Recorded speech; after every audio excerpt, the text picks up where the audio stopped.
Dahil sa isang trahedya, nawala ang alaala ng dalagang si Salome. Wala siyang maalala kahit na ano. Mabuti na lamang, isang pamilya ang kumupkup sa kanya. Sa loob ng halos 5 taon, kinukupkup siya ng mga yun na parang isang tunay na miyembro ng pamilya. Muling nakapagsimula si Salome hanggang sa maisipan na nga niyang magtrabaho na sa Maynila. Pumasok siya sa isang restaurant. Hindi naging madali ang buhay niya roon. Dahil kasi sa malaki niyang peklat sa muka, palagi siyang tinutukso na halimaw. Lahat ng pangaalipusta ay naranasan niya roon. Kahit ang kanilang manager ay nilalait din siya. Tiniis ni Salome ang lahat ng kanyang dinadanas.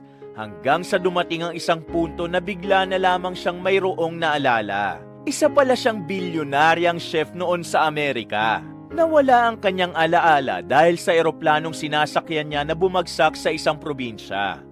Ang restaurant pala na kanyang pinapasukan ay isa lamang sa mga branch na pagmamay-ari niya. Nang bumalik ang kanyang alaala, binigyan niya ng leksyon ang lahat ng nang-aalipusta sa kanya. Gulat ang lahat na siya pala ang may-ari. Hindi sila makapaniwala. Halos lumuhod ang mga yun sa kanya. Pero sa huli, isa-isa niya ring pinagtatanggal ang mga yon. Pero dahil sa ginawa niyang ito, malalagay ang kanyang buhay sa alanganin. Ano nga kaya ang mangyayari kay Salome? Magiging happy nga ba ang kwento ng kanyang buhay? O magtatagumpay kung sino man ang may masamang balak sa kanya? Muli pong nagbabalik ang inyong lingkod na si Mr. Hope. At sama-sama po nating tunghayan ang isa na namang pambihirang kwentong buhay. Maaga na namang nagising ang dalagang si Salome dahil sa malalakas na sigaw na naririnig niya sa sala ng bahay. Pagbangon at pagsilip niya sa pintuan, nakita niya roon ang magkapatid na si Grace at Ana na nagsasagutan na naman. Napapailing na lamang siya. Mula kasi noon hanggang ngayon, hindi pa rin talaga magkasundo ang dalawang babae. Tumayo si Salome at lumapit sa kanila. Malapit nang magpang-abot ang dalawa, kaya naman pumagitna na rin siya roon. Bakit na naman ba kayo nag-aaway? Pambihira naman kayo, kaaga-aga rinig na rinig ang boses nyo sa kwarto. Malamang pati sa labas din.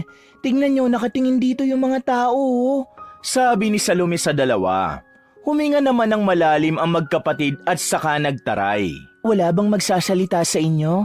Pag-uulit ng dalaga. Ito kasing si Ana, lahat na lang napupuna. Hindi na lang intindihin ang sarili niyang buhay eh. Buwelta ni Grace. Malamang pupunahin kita. Hindi maganda ang ginagawa mo eh. Kapag nalaman ni Mama ang kalukuhan mo, sigurado ako may stress na naman yon. Sagot naman ng babaeng si Ana. Sandali nga, ano bang problema? Ano nangyari? Sabihin niyo nga sa akin. Sabi pa ni Salome. Ito kasing si Grace ate, nakitulog ba naman sa bahay ng lalaking kalandian niya? Eh hindi pa naman niya yung kilala. Kakikilala niya lang noong nakaraang linggo. Eh paano kung may mangyari masama sa kanya? Eh di kawawa siya. Nag-aalala lang naman ako pero nagagalit na siya agad sa akin. Ikaw kasi nag-judge ka agad sa akin. Sinabihan mo agad ako na malandi nang hindi mo man lang inaalam ang tunay na nangyari. Buwelta pa ni Grace. Eh ano nga bang nangyari, Grace? May nangyari sa inyo, no? Sabat pa ni Ana. Oh, di ba ate, tingnan mo, napaka-judgmental niya. Paano hindi magiging judgmental? Umaga ka na umuwi tapos doon ka natulog. Anong gusto mong isipin ko? Nag-jack and poy lang kayo ron? Naglimburak? Nagpiko? Sarkastikong wika ni Ana. Wala ngang nangyari sa amin. Paanong may mangyayari? Eh bakla nga si John Mark. Pasigaw naman na wika ni Grace. Sa sinabing yun ni Grace ay napanganga si Ana. Nagsalubong naman ang kilay ni Salome sa kanyang narinig. Ito kasing si Ana, ayaw kasi muna akong pakinggan. Agad-agad magsasabi na malandi ako kahit hindi naman alam ang buong kwento. Nakakasakit ka ng damdamin, alam mo ba yun? Dahil sa inis, naglakad na rin ang dalaga palabas ng bahay. Napapakamot naman ng ulo si Ana nang magkatinginan silang dalawa ni Salome. Bakla naman pala yung John Mark, ikaw naman kasi. Sabi ni Salome. Kahit na, may pututoy pa rin yun. Nahihiyang sabi ni Ana sabay tingin sa malayo. Ana, hindi kagaya ng mga lalaki ang mga bakla. Mas pinahahalagahan nila ang puri ng isang babae dahil babae rin ang puso nila. Hindi ka dapat nag-iisip ng ganun sa kakambal mo. Kayo na nga lang ang magkapatid eh. Sa susunod hayaan mo muna siyang magkwento ha. Saka mo siya uhusgahan. Naiintindihan mo ba ako? Oo, Ate Salome. Nag-aalala lang naman kasi ko. Alam mo naman kasi, di ba ganun na nangyari kay Mama? Nabuntis lang siya ng tatay namin na hindi naman talaga siya kilala. Ayoko lang na mangyari yun kay Grace. Alam ko kasing masasaktan din ang nanay. Sabi ni Ana at umupo pa ito sa monoblock na 3 na lang ang paa. Naiintindihan ko ang pag-aalala mo. Isa lang naman itong misunderstanding na magkapatid na OA at super sensitive. Alam mo naman yan, di ba? Ang mahalaga naman dito, naroon pa rin ang concern mo. Ang gusto ko lang mangyari, mag-usap kayo mamaya at ipaliwanag mo naman ang side mo. Hindi pwedeng hindi kayo magkakabati. Nagpakita ng isang malawak na ngiti ang babaeng si Salome. Kahit hindi siya tunay na kadugo ng 2 kambal, tinuring na rin siyang ate ng mga yon. Ang tingin sa kanya ni Grace at Ana ay panganay na tunay na masasandalan. Masaya si Salome sa bagay na yon. Kahit kasi wala siyang maalala kung saan siya nagmula at kung sino ba talaga siya, nararamdaman pa rin niyang may mga taong nagmamahal sa kanya. Tanging ang pangalang Salome lamang ang alam niya sa kanyang sarili. Nakita niya lang kasi ang pangalang yun sa kanyang dibdib na nakatato. Hindi niya alam kung pangalan niya ba yun o hindi. Pero yun na rin ang ginamit niya. Uy ate, tulala ka na naman. Sabi ni Ana sabay kalabit sa kanya. Ano? Ano nga bang sinabi mo? Natatawa na lamang din si Salome. Ang sabi ko, wala ka pa rin bang naaalala kahit konti? Tanong ni Ana na may bakas ng lungkot sa muka. Wala pa rin. Kahit isa wala. Hindi ko nga alam kung bakit. Sagot naman niya. Sa totoo lang ate, ayoko nang maalala mo kung sino ka. Kasi kapag bumalik na ang alaala mo, baka umalis ka na rin dito sa amin. Mamimiss kita. Pero sa kabilang banda, magiging masaya rin siguro ako kapag may naalala ka na. Kasi alam ko naman na yun yung malaking parte ng pagkatao mo na nawala sa'yo eh. Hinaplos ni Salome ang pisngi ng dalaga. Ngumiti siya ng malapad at saka nagsalita. Kahit naman bumalik ang alaala ko, isa kayo sa hindi ko naman makakalimutan. Walang magbabago. Paano pala kung mayaman ka pala, no? Sabi kasi ni Mama, nung natagpuan ka nila sa gilid ng dagat, ang ganda raw ng suot mo nun. Tapos branded din daw yung relo mo. Sabi pa ni Ana. Malabo yan. Alam mo kung mayaman ako, matagal na may naghanap sa akin. Tingin ko nga, yung branded na damit at relo ko nun, siguro bigay lang yun sa akin ng sugar daddy ko. Tapos sa kasamaang palad, nag-crash ang eroplano namin. Natawa na lamang din si Salome sa kanyang pinagsasabi. Maging si Ana ay hindi na rin naiwasan ng matawa. Matapos ang kanilang usapan, naghanda na rin si Salome sa kanyang pagpasok. Dapat wala siyang pasok sa araw na yon. Pero dahil absent ang isa sa mga kasamahan niya, wala siyang magagawa kundi pumasok. Doon siya nagtatrabaho sa isang hindi kilalang fast food chain malapit sa isang simbahan. Maliit lang ang sinasahod niya ron. Tapos minsan ay delay pa ang sahod nila. Hindi na lamang din nagrereklamo si Salome. Dahil ang katwiran niya, peke lang naman din ang lahat ng dokumento na pinakita niya. Buti na nga lang ay hindi na kinailangan pa ng mga requirements na may ugnayan sa mga government agency. Pagkarating niya sa fast food chain na yon, agad niyang nakasalubong sa labas si Henry. Ang naging kaibigan na rin niya roon. Maaga-aga pa naman kaya nagkaroon sila ng kaunting pag-uusap. Absent na naman yung loko. Talagang hindi na yata papasok si Marvin eh. Kung sa bagay, sino ba naman ang gaganaan sa sistemang ganito? Liit na nga ng sahod, delay pa. Masama pa ugali ng may-ari. Mas okay pa nga maging boss minsan mga inchik eh, no? Kesa sa kapwa mo na nga Pinoy, magulang pa. Nakakaurat eh. Uy Henry, hinaan mo nga yung boses mo. Baka mamaya niyan may makarinig sa'yo at isumbong ka. Tanggalin ka pa rito. Pagsaway ni Salome. Tanggalin? Mas maganda nga yun eh. Pero malabong gawin niya ni boss. Gagastos kasi siya ng pera sa ganon. Kaya ako na lang din ang aalis. Sabi pa ni Henry. Aalis ka na rito? I mean, magre-resign ka na?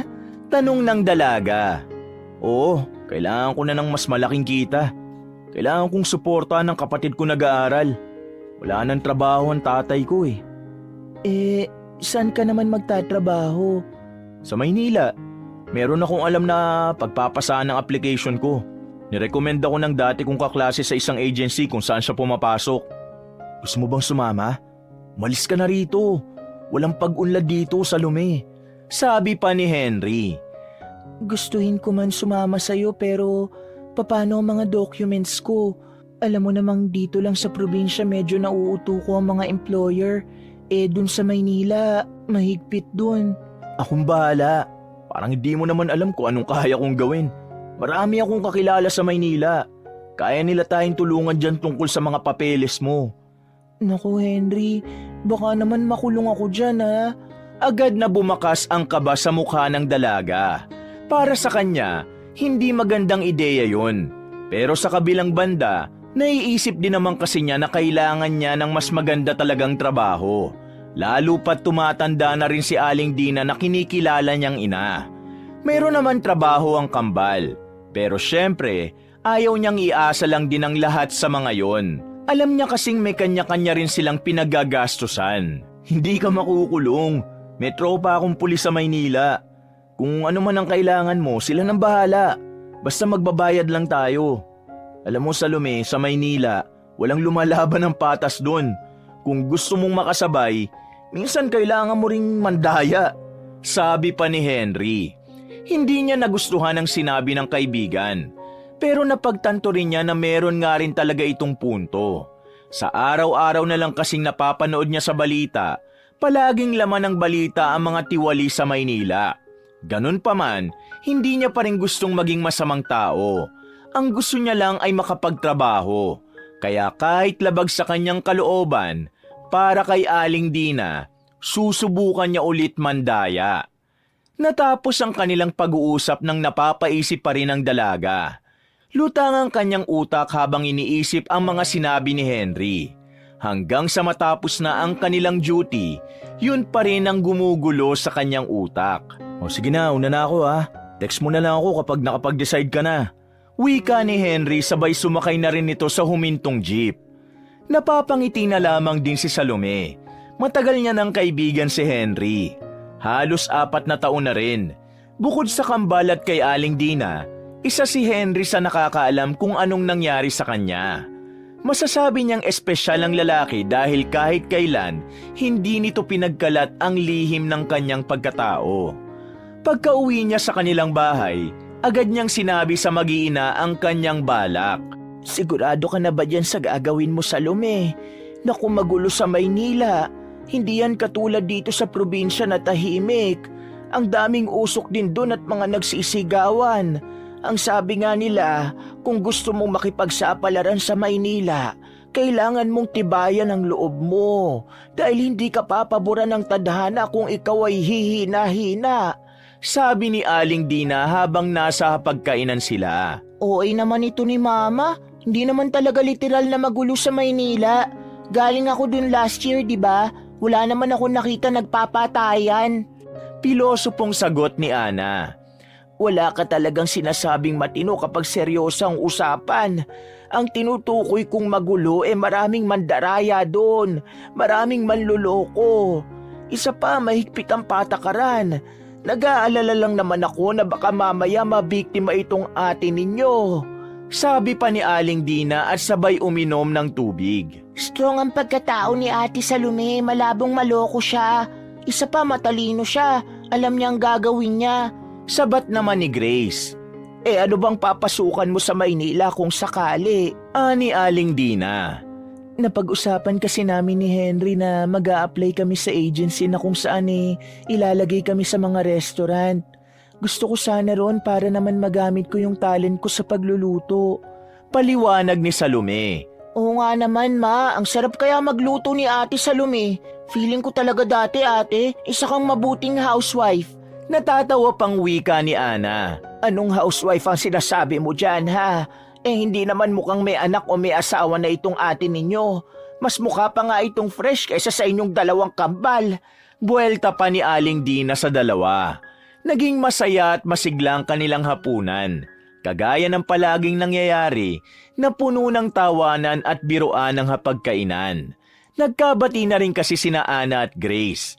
Kaya ang dapat na lamang intindihin ni Salome sa mga sandaling ito ay ang pagpunta niya sa Maynila. Makalipas ang 1 linggo, nakapag-resign na rin ang dalaga sa trabahong pinapasukan niya. Ganon din naman si Henry. Nakahanda na rin ang lahat ng peking papeles ng dalaga na gagamitin niya sa pag-a-apply. Hindi niya alam kung magiging matagumpay ba ang gagawin niya, pero dinarasal na lang niya na sana walang maging aberya. Oh, Salome, yung mga habilin ko sa'yo ha. Kahit nakatira kayo sa isang bahay ni Henry, wag na wag ka magtitiwala sa kanya. Lalaki pa rin yan, sabi ni Aling Dina. Natatawa na lamang din si Henry at Salome sa sinabi nito. Huwag po kayong mag-alala, Aling Dina. May mga kasama rin naman po kaming babae sa bahay na yon. At magkakaiba po kami ng kwarto. Wala pong mangyayaring masama kay Salome, sabi ni Henry. Aba mabuti naman. Ate, mag-video call ka palagi kapag magluluto ako ha. Kailangan ko pa rin ang guide mo. Naiiyak na wika naman ni Ana. Ate, mag-iingat ka palagi. Kapag may problema ka, ako ang unang mong tatawagan ha. Si Ana kasi madalas puro laro lang ng online games yan. Sabat naman ni Grace. Tatandaan ko ang lahat ng mga sinasabi nyo. Kayong kambal, iwasan nyo na mag-away ha. Huwag na kayong dumagdag pa sa stress ni Mama. Kayo na nga lang ang magkamuka, kaya dapat kayong unang magkakasundo, sabi ni Salome. Sige na anak, sumakay na kayo ng bus at baka mapuno na yan. Henry, ikaw na ang bahala sa anak ko ha. Nagtitiwala ako sa'yo. Kapag nalaman kong may ginawa kang hindi maganda rito, yari ka sa mga pamangking kumbara ko. Naiintindihan mo ba? Pananakot ng matanda. Opo, Aling Dina. Wala po kayong dapat ipag-alala. Ginagalang ko po si Salome. Matapos ang yakapan ay agad na ring nagtungo ang dalawa papasok sa bus. Kumaway-kaway pa sila bago sumakay ng tricycle ang mag-iina. Bumuntong hininga na lamang si Salome. Oh, lalim niya na. Nalulungkot ka ba kasi malalayo ka sa kanila? Tanong ni Henry nang magkatabi na sila sa upuan. Hindi. Kinakabahan kasi ako. Henry, paano kung malaman nila na gawa-gawa ko lang ang documents ko? Nag-aalala niyan tanong. Huwag ka nga nag-iisip ng ganyan. Dapat positive lang ang iniisip mo. Kainis kasi. Ang tagal magbalik ng alaala ko. Hindi ko tuloy malaman kung ano ba talagang tamang document ang para sa akin. Inakbayan na lamang ni Henry ang dalaga sabay ngiti. Kalma, akong bahala sa'yo. Gagawin natin ang lahat para matulungan mo si Aling Dina.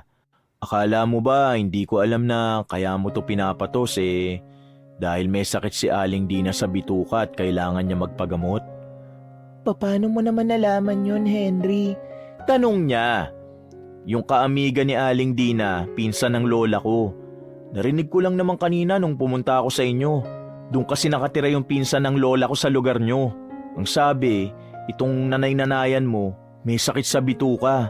Inamin sa kanila. Tama yun. May sakit nga siya sa bituka. Kaya nga, hiyang-hiya na ako sa 2 kambal. Nauubos ang pera nila para sa gamot. Kaya ako kailangan kong mas kumita ng maayos para makatulong na rin ng mas maayos. Si Mama Dina nang nagsilbi kong ina sa loob ng 5 taon na nangangapa pa rin ako sa sarili kong pagkatao. Henry, hindi ko kayang mawala si Mama Dina. Lahat gagawin ko para lang mabigyan siya ng maayos na buhay. Alam mo, sobrang bilib ako sa'yo. Kahit alam mo na hindi mo naman sila kadugo, talagang sobrang mahalaga sila sa'yo, no? Hindi na ito tungkol sa pagtanaw ng utang na loob Tungkol na ito sa kung gaano mo kamahal ang pamilyang tinuturing mo. Nang makarating na sila ng Maynila, agad silang tumungo sa isang apartment na kung saan alam niyang magdudulot lang sa kanya ng pagkailang. Hindi na kasi probinsya ang ginagalawan niya, kaya alam niya ang unang mapapansin sa kanya ng mga tao ay ang kanyang itsura. Nung nasa probinsya pa kasi siya, walang kahit sinong may pakialam sa problema ni Salome sa itsura niya. Kapag nasa probinsya siya, parang nakakalimutan niya nang meron siyang malaking peklat sa mukha. Ito ay dahil sa natamo niyang sugat nung mangyari ang isang trahedya. Hindi makatingin ng maayos ang dalaga pagpasok nila ng apartment. Kagaya ng mga tao sa terminal, nakatingin din ang mga yun sa kanyang mukha. Nagbubulungan at parang nagtataka kung anong nangyari sa malaking peklat na meron siya. Hindi naman pangit si Salome at ang peklat naman niya ay nasa kabilang pisngi lang naman. Makikita pa rin ang kagandahan niya kahit meron siya nito. Ang kaso nga lang, hindi niya naman kontrolado ang sasabihin sa kanya ng mga tao. Bagay na labis na nagpapagulo ng kanyang kaisipan. Magandang hapon sa inyong lahat.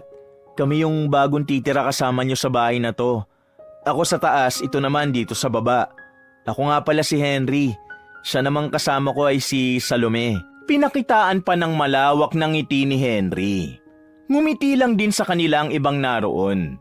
Agad na rin silang nagtungo muna sa magiging kwarto ni Salome. Hindi naman kalakihan ang silid ng dalaga, pero malinis na ito sa loob. Kontento ng dalaga roon dahil hindi naman talaga siya maarting tao. Sige na, mag-aayos lang din ako sa kwarto ko. Tawag ka na lang kapag may kailangan ka, ha? Wika ni Henry sa kanya. Sige, maraming salamat ulit ha. Sagot naman niya. Bumuntong hininga na lamang si Salome.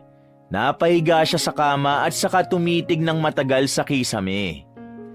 Bagong lugar, bagong buhay. Bulong niya. Bumangon siya at tumingin sa salamin. Hinawakan niya ang malaki niyang peklat sa muka. Ngumiti siya ng pilit at saka muling nagsalita.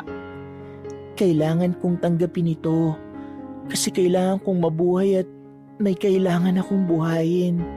Matapos yun, sinimula na rin niya ang pagsasalansa ng mga damit niya sa aparador na naroon. Dakong 7:00 na ng gabi nang matapos ang dalaga. Kahit kakaunti lang naman ang mga inayos niya, hindi niya maiwasang hindi mapagod. Inantok siya kaya maaga siyang nakatulog. Kinabukasan, maaga siyang naghanda. Pero sa dahil marami sila sa bahay na yon, halos 1 oras pa silang naghintay ni Henry. Isang banyo lang kasi ang ginagamit nila ron. At dahil bago pa lang sila, hindi naman sila pwedeng basta na lang makipag-unahan. Mga bandang 8:00 na siya nakarating sa agency na kanilang ina-applyan. Agad din naman silang inasikaso. Masaya ang dalawa nang malaman na pareho silang natanggap. Ang kaso nga lang, sa magkaibang restaurant sila nailagay. Sayang, di tayo magkasama. Mas maganda sana kung magkasama tayo para hindi mahirap mag-adjust no? Sabi ni Henry habang naglalakad na sila sa bangketa. Ayos na yun, ano ka ba? Ang mahalaga, pareho tayong may trabaho. Sa susunod na linggo, makakapasok na rin tayo. Sabi naman ni Salome na mababakas din ang kaligayahan sa kanyang mukha. Ano, kain tayo? Libre ko. Pag-aaya ng binata. Hindi naman tumanggi si Salome dahil ang totoo, nagutom rin talaga siya sa dami ng tinanong sa kanila ng babaeng nag-interview. Kumain sila sa isang mumurahing kainan. Yun lang kasi ang kinaya ng binata. Pero wala namang kaso yun kay Salome. Hindi naman siya maarte sa kinakain. Isa pa, libre naman yun ni Henry. Habang kumakain sila, bigla na lamang sumakit ang ulo ni Salome. Napansin naman yun ni Henry kaya agad siya nitong tinanong. Anong problema? Masakit ang ulo mo? May naalala ka ba? Tanong ng binata. May biglang lumitaw sa isip ko. Parang may naalala ako. Nasa mamahaling restaurant daw ako. Wika niya. Uminom ka na muna ng tubig. Kalma ka lang ha. Ayos na ako. Bigla na lang parang may pumitik sa ulo ko Pero ayos na talaga ako. Kinakabahan na ako sa'yo What if mayaman ka nga talaga? Ano ka ba, Henry? Alam mo kung mayaman ako, dapat matagal nang may naganap sa akin. Pero wala naman. 5 taon na rin naman ang nakalipas, no? Iniisip ko nga siguro dati akong gold digger. Natatawa niyang sabi. Gold digger? Nagtatakang tugon ng binata. Gold digger, ibig sabihin, yung mga babaeng pera lang ang habol sa mga lalaki. Tapos, madalas matandang mayaman ang ginojowa. Paliwanag niya. Wala naman sa itsura mong ganun, ano ka ba? Pinagsasabi mo. Malay natin, di natin alam. Hindi ko nga maalala ang sarili ko, di ba? Tugon niya sabay paglagok ng juice sa baso. Basta kung ano ka man dati, sana wag mo akong kakalimutan kapag naalala mo na kung sino ka ha. Bakit naman kita kakalimutan? Ikaw nga lang ang nag-iisa kong kaibigan. Pagkatapos nilang kumain ay diretso uwi na rin sila. Maaga silang natulog dahil maaga rin silang mag-aasikaso ng lahat ng kailangan nila sa trabaho. Makalipas lang ang halos 5 araw, kumpleto na nila ang lahat ng requirements. Ipinasa nila agad yun sa agency at kinabukasan, sinabihan na silang magsimula. Ang inaplayan ni Salome na trabaho ay cook, pero nagulat siya nang sabihin sa kanya sa text na siya ay magiging crew. Malayo sa trabahong inaasahan niya, kaya naman medyo dismayado ang dalaga. Ayos lang yan. Baka kasi wala pa talagang bakanting posisyon sa cook. Pagtiyaga mo na muna ang pagiging crew. Malay mo kapag nakitaan ka nila ng kausayan baka i-promote ka agad. Ayos lang naman sa akin ang pagiging crew. Naging crew din naman ako sa huli natin trabaho Pero medyo nadismaya lang ako. Baka kaya hindi rin ako nilagay bilang cook kasi wala pa naman talaga akong masyadong credential sa pagiging chef. Maliit na fast food lang kasi ang napasukan ko noon bago ang trabaho natin. Sabi ng dalaga na pinipilit na lamang ngumiti. Huwag kang mag-alala. Aayon din naman sa atin ang panahon. Sa ngayon, kailangan natin magtiis. Tiyaga lang muna. Kaya naman natin to Dagdag pa ni Henry. Kaya naman talaga natin to. O, paano? Mauna na akong bumaba Malapit na ako Good luck sa first day mo sa work Sabi ni Henry. Mga ilang sandali lang ay bumaba na nga ang binata. Kinakabahan naman si Salome sa mga pagkakataong ito. Hindi niya kasi alam kung ano ang magiging reaksyon ng mga magiging kasama niya sa trabaho. Lalo pat alam naman niya sa kanyang sarili na naiiba talaga ang kanyang mukha. Pagdating niya sa restaurant na kanyang papasukan, napatingin siya sa itaas kung saan nakalagay ang pangalan ng resto na yon. Sa hindi malamang dahilan, tila may bumalik na namang alaala sa kanya. Sumakit na namang saglit ang kanyang ulo. Napaupo muna siya sa halamanan at nagpahinga sandali bago pumasok. Napansin siya ng isang lalaki at lumapit ito sa kanya. Base sa kanyang nakikita, ang lalaki ay nagtatrabaho din sa resto na yon. Miss, ayos ka lang ba? Napansin ko parang nahihilo ka yata. Tanong ng lalaki. Unang tingin pa lamang ng dalaga sa lalaking yon ay hindi na agad siya komportable. Para kasing iba ang ngiti nito sa kanya. Ayos lang ako, wala naman akong problema, salamat. Sagot niya. Gusto mong pumasok ka na muna sa loob para makapagpalamig ka? Baka dahil sa init kaya ka nahihilo. Alok pa ng lalaki. Papasok talaga ako sa loob. Ako yung bagong crew na papasok dito Ikaw yung Salome. Ikaw pala, tara, pumasok ka na. Habang hindi pa naman kami nag-o-open, ipapakilala na kita sa mga kasama ko. By the way, ako nga pala si Raymar. Wika nito at inilahad pa ang kamay. Nakipagkamay rin naman ang dalaga bilang paggalang sa lalaki. Pumasok na rin sila sa loob at agad na dumiretso sa staff room. Guys, ito yung bagong kasama natin dito, si Salome. Bungad ng lalaki sa mga kasamahan nila. Lahat ng yon nakatingin sa mukha niya, partikular na sa peklat niya. Nakaramdam ng panliliit ang dalaga. Hindi talaga siya sanay tumingin sa mata ng mga tao lalo na kapag nakatingin ang mga yun sa mukha niya. Bumuntong hininga na lamang ang dalaga. Bumuelo siya at saka naglakas loob na magsalita. Magandang umaga. Ako nga pala si Salome. Ako ang bago niyong kasama. Mukhang halimaw. Pabulong na sabi ng babaeng si Beatrice. Sabay nagtawanan sila ng katabi nitong si Alona. Hindi na lamang yun pinansin ni Salome. Gusto niyang simulan na sanayin ang kanyang sarili sa mga maaaring masasakit at pangit na salita na maririnig niya. Dahil para sa kanya, nagpunta siya ng Maynila para makapagtrabaho at hindi para intindihin ang ibang tao. Sana maging maayos ang samahan natin kahit na bago lang ako. Maraming salamat sa inyong lahat. Sabi niya sabay ngiti. Kung magsalita ka, alam mo tatakbong mayor eh. Sabi naman ni Alona sabay hirit ng joke. Uy, umayos nga kayo. Maging nice kayo sa bago nating katrabaho. Kasi hindi naman kayo ginanyan nung kayo ang bago rito eh. Sabi ni Raymar. Medyo natuwa naman ang dalaga dahil sa sinabi ng lalaki. Kahit napapaano'y humanga siya kay Raymar. Tama na yan. Magsimula na tayo magtrabaho. Ikaw na bago, pumunta ka sa opisina ni Mami Nerva. Nandun siya sa likuran. Sabi naman ng lalaking si Fidel. Tumango na lamang ang dalaga at sinunod ang sinabi nito. Lumabas siya ng staff room at hinanap ang sinasabing opisina. Malaki ang restaurant na yun kaya naman medyo natagalan siya sa paghahanap. Ayun na yata. Bulong niya sa sarili nang may makita siyang pinto sa dulo banda. Dali-dali siyang nagtungo roon. Pagpasok niya, abala ang isang babae na palagay niya nasa early 40s pa lang ang edad. Napatingin agad yun sa kanya at nagsalubong ang kilay. Good morning po, Ma'am Minerva.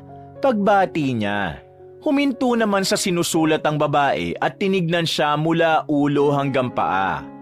And who are you? Nagtatakang tanong ng manager. Ako po si Salome Alvarez, ang bago pong crew dito. Nakangiti niyang sagot. Sumenyas lang ang babae sa kanya na lumapit at umupo. Agad din naman siyang sumunod. Anong nangyari sa mukha mo? Bakit ganyan? Tanong ng manager na si Minerva. Tila sandali namang naguluhan ng dalaga kung bakit yun agad ang tinanong sa kanya sa halip na tungkol sa trabaho. Po, tinatanong kita bakit ganyan ang mukha mo? Kasi po, may nangyari lang po sa akin dati. Kaya nagkaroon ako ng ganitong peklat sa mukha. Since sa mga crew ay dapat flawless at dapat makikinis ang mukha, ilalagay kita sa kitchen. Dishwasher. Sabi naman ni Minerva na parang hindi man lang nagdalawang isip na bigkasin yon. Dishwasher po? Bakit po? Nagtataka niyang tanong. Ang mga crew o waitress ang umaharap sa mga customer. Tingin mo matutuwa ang mga customer kapag nakakita sila ng ganyang mukha? High-end restaurant ito, baka lang hindi mo alam. Mayayaman ang mga pumapasok dito, kaya dapat lahat ng makakaharap nila ay presentable. Pero po kasi, cook po ang unang inaplayan ko, tapos nilagay po ako sa crew, tapos po ngayon, dishwasher. Umaangal ka ba? Kung ayaw mo, umalis ka, tumanap ka ng iba mapapasukan. Tingnan natin kung may tumanggap pa sa'yo. Mataray na wika ni Minerva. Napalunok na lamang ng laway ang dalaga. Hindi niya alam kung ano ang una niyang mararamdaman. Pakiramdam niya nun, nilalait at inaapak-apakan ng kaharap niya ang kanyang pagkatao. Pero ganun pa man, sinubukan na lamang niyang intindihin ang kalagayan niya. Ang inisip na labang niya ay kailangan niya ng trabaho. Ayoko sa lahat ng mga maaarte na hindi naman umaayon sa ganda. Tandaan mo, magsisimula ka pa lang. Kaya kung ano man ang mga pangit mong ugali, huwag mong ipakita sa akin agad dahil palalayasin talaga kita rito. Kung inaakala mong mabait ako sa mga gaya mong mareklamo, nagkakamali ka. Hindi ako mabait sa lahat lalo na kung tamad, maarte at walang silbi. Naiintindihan mo ba ako? Opo, Ma'am Minerva. Masaya na po ako sa dishwasher. Ang mahalaga po ay may trabaho ako. Sabi ni Salome. Oh, ayun naman pala eh. Ganyan dapat. Makontento ka kung anong binibigay sa'yo. Hindi yung masyado ka pang mapili. Teka, may experience ka ba sa pagiging dishwasher? Tanong ng manager. Wala po. More on cooking po kasi ako sa mga nakaraan kong trabaho at more on serving the food po. Sagot niya. Ayusin mo ang trabaho mo. Ayokong malalaman na may mga nabasag kang plato o anuman, ha? Yung dating dishwasher namin natatanga-tanga, pinalayas ko na agad. Kaya nga ikaw ang pinalit eh. Pinapangako ko pong gagawin ko po makakaya ko para maging mabuti at kapaki-pakinabang na trabahador po rito. Nakangiti niyang sabi. Dapat lang. Bumawi ka sa skills kasi wala ka namang looks. Sige na, lumabas ka na. Magsimula ka na rin at ayusin mo ang mga galaw mo. Sabi ni Minerva kay Salome. Agad namang tumayo ang dalaga at saka muling nagpasalamat. Paglabas niya ng room na yon, napasandal na lang siya sa dingding. Para siyang nangihina sa nangyari. Hindi niya inakalang ganun kasungit at kasama ang ugali ng magiging manager niya. Mukhang napagalitan ka agad ni Ma'am Minerva. Anyari? Napalingon si Salome sa gilid at naroon pala ang lalaking si Raymar. Lumapit ito sa kanya. Umayos naman ang pagkakatayo ang dalaga. Hindi naman. Sabi naman ni Salome. Ano nga palang posisyon mo? Pustahan tayo, nilagay ka sa kitchen, no? Natatawa nitong sabi. Bakit? Dahil ba may ganito ako sa mukha? Tanong niya at nawala naman ang ngiti sa mukha ng lalaking si Raymar. Basta, sige na, magsimula ka na. Isa ako sa mga kasama mo sa kitchen, kaya dapat maayos ang trabaho mo. Nakikita tayo ni Ma'am Minerva sa CCTV. Bawal ang petiks dun. Naglakad na rin ang lalaki paalis. Napabuntong hininga na lamang si Salome. Sa isip-isip niya, para bang hindi magiging madali ang buhay niya sa restaurant na yon. Pakiramdam niya, napunta siya sa lugar na kung saan nagsama-sama ang mga luko-luko. Lumipas ang mga sandali, sumakto pa na maraming guests ang nagdatingan sa resto. Nataon pa kasing graduation day pala yon ng mga estudyanteng nag-aaral sa university na malapit sa kanila. Sobrang tambak ang hugasan ni Salome.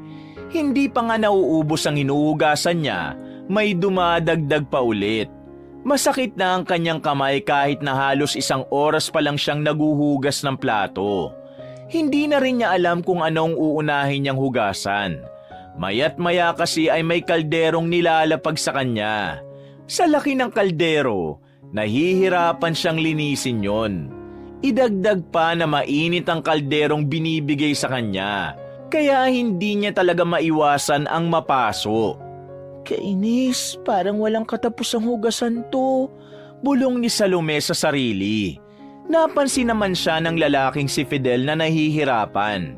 Lumapit ito sa kanya. Akala niya ay tutulungan siya nito, pero iba ang nangyari. Bilisan mo maghugas. Mamaya ibababa na mula sa second floor ang mas marami pang hugasin.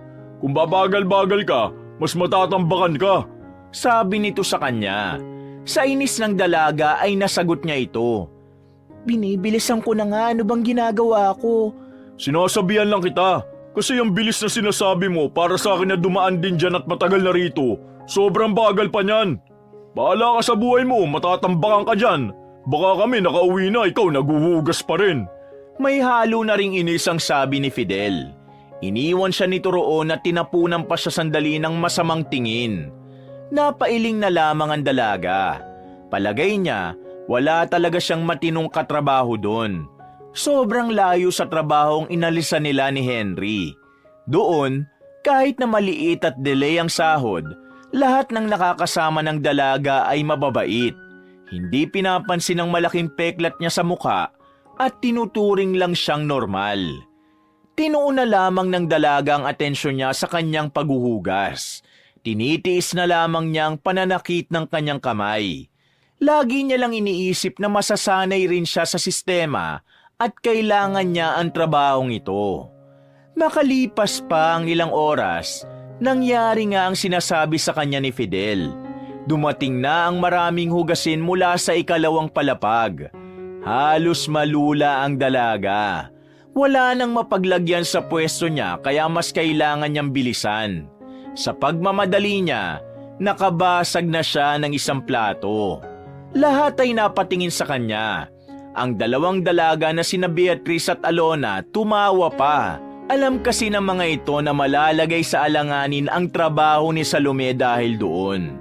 Nagmamadaling dinampot ng dalaga ang basag na plato at saka tinapon sa basurahan. Bumalik siya sa paghuhugas na para bang walang nangyari. Matinding konsentrasyon ang ginawa niya habang naguhugas. Hindi niya na pinapansin ang mga naririnig niyang usapan tungkol sa kanya. Ang tanging takbo ng utak niya ay matapos agad ang mga hugasin. Dakong 5:00 ng hapon, kakaunti na lang ang huhugasan niya. Tumating na rin ang oras ng kanilang break, kaya naman nakahinga na rin siya ng bahagya. Tumungo sila sa staff room. Agad namang kinuha ng dalaga sa locker niya ang baon niyang pagkain. Alam mo, miss, kung hindi ka sanay sa trabahong to, umalis ka na lang. Sabi ni Alona sa kanya. Kaya ko naman, mahirap lang talaga sa umpisa pero alam kong masasanay rin ako. Sagot naman niya sabay nagpakita ng tipid ng ngiti. Girl, dati ka bang aswang? Bakit ganyan ang mukha mo? Para kang naka-costume. Sabi ni Beatrice. Uy, maayos nga kayo. Wala ba kayong manners? Sabat naman ng lalaking si Raymar. May gusto ka ba rito? Tanong ni Alona sa lalaki. Wala, ang sinasabi ko lang, umaayos kayo ng pakikitungo ninyo. Pare-pareho lang naman tayo ng mga sahod kaya huwag kayong umasa na parang mas mataas kayo sa kanya. Sa sinabing ito ni Raymar, tila nasagi ang ego ng dalawang babae. Natapos ang oras ng duty ni Salome nang pagod na pagod ang kanyang buong katawan. Lalong-lalo na ang kanyang kamay na hindi naman talaga sanay humawak ng mabibigat na plato at ng malalaking kaldero. Habang naghihintay siya ng masasakyan pa uwi, nararamdaman niya ang panginginig ng kamay niya. Parang nangihina rin ang tuhod niya sa sobrang pagod. Napalingon siya sa likuran nang marinig na nagsalita ang lalaking si Raymar. Pagpasensya mo na yung dalawa kanina ha. Ganun kasi ang mga yun eh. Insecure lagi sa mga bago. Lalo na kapag maganda. Sabi ng binata. Maganda? Sigurado ka ba sa sinasabi mo? O baka bulag ka at hindi mo nakikita itong malaki kong peklat sa mukha? Sarkastikong tugon ni Salome. Di ko alam kung ano nangyari dyan sa mukha mo. Pero sa pananaw ko, hindi ka naman pangit. Kahit na may peklat kang ganyan, halatang maganda ka pa rin naman. Hindi to bola ha. Marunong akong tumingin ng maganda. Presko nitong sabi. Nambobola ka lang. Mabuti pa, sumakay ka na. Sabi niya. Yung kamay mo masakit alam ko. Pag uwi mo, kumuha ka ng maligamgam na tubig. Ibabad mo yan. Pagkatapos, ipahinga mo. Wala ka dapat gagawin na paggagamitan ng kamay mo. Para bukas hindi na gaano masakit. Bukas kasi kapag masakit pa rin yan, siguradong hindi ka makakapaghugas ng plato. O sige na, alis na ako ha. Wika pa ni Raymar at ngumitito sa kanya bago sumakay ng jeep. Napatango naman ang dalaga. Sa isip-isip niya, maayos naman palang tao ang lalaki. Sadyang nahusgahan lang niya nung una dahil sa kakaiba nitong tingin sa kanya. Pag uwi niya sa kanilang apartment, naroon na ang binatang si Henry. Unang napansin ng binata ay ang kanyang kamay. Maging si Henry din ay nagulat nang sabihin niyang dishwasher ang binagsakan niyang trabaho. Wala namang problema ang dalaga sa ganon trabaho. Hindi naman niya yun minamaliit. Ang kanya lang naman, hindi kasi yun ang trabahong pinaghandaan niya. At mas lalong wala siyang karanasan sa paghuhugas ng maraming plato. Grabe naman yung manager niyo. May sipon yata utak nun eh. Sapakin ko kaya mukha nun. May halong inis na wika ni Henry. Henry, babae yun. Si Mami Nerva. Kaya mo na. Masasanay din naman siguro ko. Sagot naman niya. Di tama para sa akin na sabihin niyang dahil sa peklat mo kaya kanya tinago sa kitchen. Ano ba itsura ng manager mo na yan? Baka naman siya ang pangit. Nasa early 40s na siya pero ang ganda. Ayos ka lang ba? Yung kamay mo parang namamaga. Kaya nga tulungan mo ko. May initan ka ng tubig, di ba? Pahingi naman ako ng maligamgam. Kailangan ko raw tong ibabad para kahit paano mabawasan ang pamamaga. Baka bukas kasi mas mahirapan ako kapag hindi ko ito inagapan. Paliwanag ng dalaga. O sige, hintayin mo lang ako rito ha. Sabi ni Henry at agad na rin itong nagtungo sa sariling silid. Pagbalik, mayroon na itong daladalang timba na may maligamgam na tubig. Maraming salamat ha. Babad ko lang muna itong kamay ko. Sabi niya, "O sige, ako naman magsasaing lang ako. Gutom ka na ba? Kain tayo." Kumain na ako bago umuwi. Salamat. Umalis na rin ang lalaki at naiwan ng mag-isang dalaga sa kanyang silid. Habang nakababad ang kanyang kamay sa maligamgam na tubig, bigla na namang nanakit ang kanyang ulo. Isa na namang alaala ang bumabalik sa kanyang isipan. Ang alaalang ito ay senaryo bago mangyari ang trahedya. Nakita niya na papasakay siya ng isang private plane kasama ang ilan sa mga hindi niya naman maalalang tao. Sino ba ang mga kasama kong yun? Ay naku naman, ngayon pa sumabay ang sakit ng ulo ko. Sabi niya at agad na napalingon sa kanyang cellphone nang makita itong tumunog. Tumatawag ang dalagang si Ana. Pagsagot niya ay bumungad agad ang mukha ng mag-iina. Ate, kumusta ka dyan? Kumusta ang pagiging cook mo? Nasasabik na tanong ni Ana. Kumakain ka ba ng maayos dyan, anak? Tanong naman ni Aling Dina. Ate, may nanliligaw na kay Ana. Ang landi-landi. Singit naman ni Grace. Ayos naman ako rito, ma. Kumakain naman ako ng mabuti. Ikaw, Ana, umayos ka dyan. Baka mamaya yung lalaking pinili mo, si Raulo pala.